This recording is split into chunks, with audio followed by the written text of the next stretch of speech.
Hello everyone, this is Joke Elsinga with today a video showing the danger and toxicity of the religion called Christianity and why it cannot save anyone, which is shown by this self-proclaimed Christian minister, Alan Parr.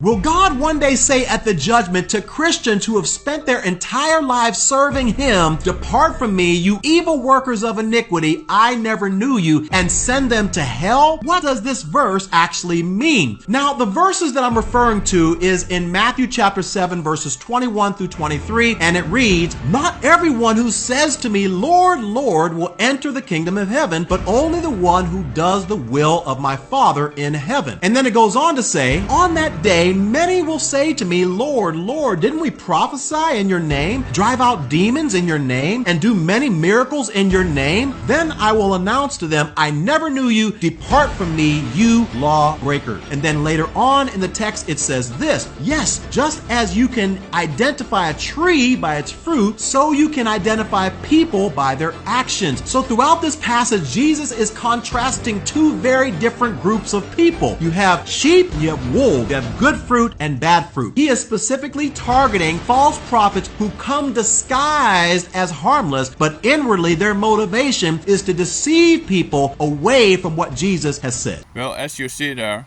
he sums up a whole bunch of teachings which are false and which Jesus did not bring. In his time, Jesus rebuked the Pharisees who substituted the word of God in favor of their own traditions, and this guy is basically doing the same, and we see this all throughout Christianity.